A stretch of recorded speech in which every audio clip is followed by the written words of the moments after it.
In my beginning is my end. There is a time for building, and a time for living and for generation, and a time for the wind to break the loosened pane, and to shake the wainscot where the field mouse trots, and to shake the tattered arras woven with a silent motto. Oh, the dark, dark, dark. They all go into the dark, the vacant interstellar spaces, the vacant into the vacant, the captains, merchant bankers, distinguished civil servants, chairmen of many committees, industrial lords, and petty contractors, all go into the dark. And we all go with them into the silent funeral. As, in a theater, the lights are extinguished, for the scene to be changed, with a hollow rumble of wings, with a movement of darkness on darkness. And we know that the hills and the trees, the distant panorama and the bold imposing facade are all being rolled away. Or as, when the underground train in the tube stops too long between stations, and the conversation rises and slowly fades into silence, and you see behind every face the mental emptiness deepen, leaving only the growing terror of nothing to think about. Or when, under ether, the mind is conscious, but conscious of nothing, I said to my soul, be still, and wait, without hope.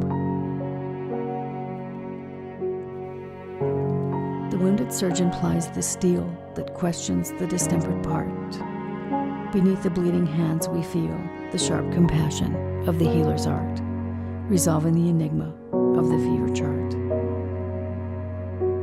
The whole earth is our hospital, endowed by the ruined millionaire, wherein, if we do well, we shall die of the absolute paternal care that will not leave us, but prevents us everywhere.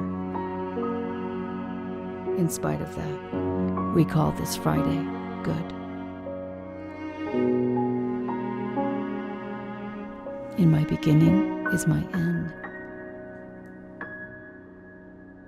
And so each venture is a new beginning, a raid on the inarticulate with shabby equipment, always deteriorating, the fight to recover what has been lost and found and lost again and again, and now under conditions that seem unpropitious.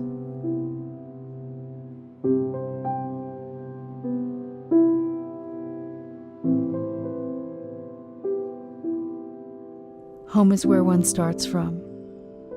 As we grow older, the world becomes stranger, the pattern more complicated of dead and living. Not the intense moment isolated with no before and after, but a lifetime burning in every moment, and not the lifetime of one man only, but of old stones that cannot be deciphered. There is a time for the evening under starlight, a time for the evening under lamplight, the evening with the photograph album. Love is most nearly itself when here and now cease to matter. Old men ought to be explorers. Here and there does not matter.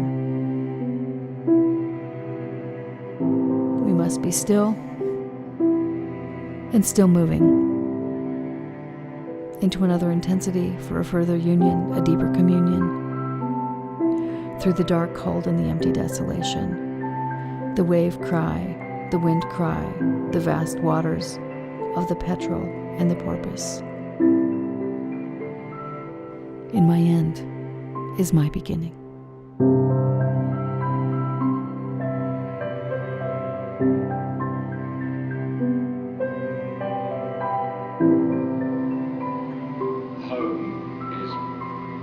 Starts from. As we grow older, the world becomes stranger, the pattern more complicated of dead and living.